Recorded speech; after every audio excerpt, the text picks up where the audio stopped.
Hello friends, ఎలా ఉన్నారు? మంచుకున్నారా? నేనైతే మంచుకున్నాను. ఈరోజు ముచ్చట ఏదో తెలుసుకోవాలనుకుంటే ముందుగా సబ్స్క్రైబ్ చేసుకోండి. ఇప్పటికే మీకు అర్థమైపోతుంది ఈరోజు ఏం చేస్తున్నాము అనేది. ఎగ్ ఫ్రై అయితే చేస్తున్నాం. చాలామంది అంటుంటారు కదా ఎగ్ ఫ్రై, ఎగ్ బుజ్జి, ఎగ్ తాలింపు అనేసి. అందరూ వాళ్ళకి నచ్చినట్లు వాళ్ళు పిలుచుకుంటారు. మేమైతే ఎగ్ ఫ్రై అంటాము. దీనికైతే మెయిన్ ఇంగ్రీడియంట్ వచ్చి ఆనియన్స్ అండి. ఆనియన్ ఫ్రై చేసుకునే దాన్ని బట్టే ఉంటుంది టేస్ట్ అయితే.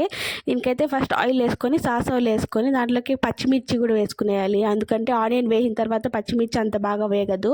అందుకే మళ్ళీ ఆనియన్ వేసుకొని దాన్ని అయితే సన్నగా కట్ చేసుకోవాలి. దాన్ని అయితే మంచిగా ఫ్రై చేయాలి. అంటే గోల్డెన్ కలర్ వచ్చేంత వరకు ఫ్రై చేయాలి. దాంట్లో నుంచి టేస్ట్ వస్తుంది కాబట్టి. మళ్ళీ దాంట్లో సాల్ట్ వేసుకున్నామంటే ఇంకా త్వరగా అవుతుంది, కండ వచ్చేస్తుంది అందు బేగా అనేసి.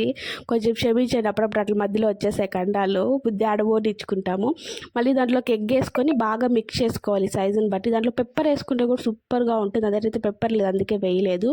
దానిపైన కొత్తిమీర గార్నిష్ చేసుకుంటే చాలా బాగుంటుంది ఎగ్ ఫ్రై అయితే. మాకైతే చపాతీలకు చేసుకున్నాం, సూపర్గా ఉంది.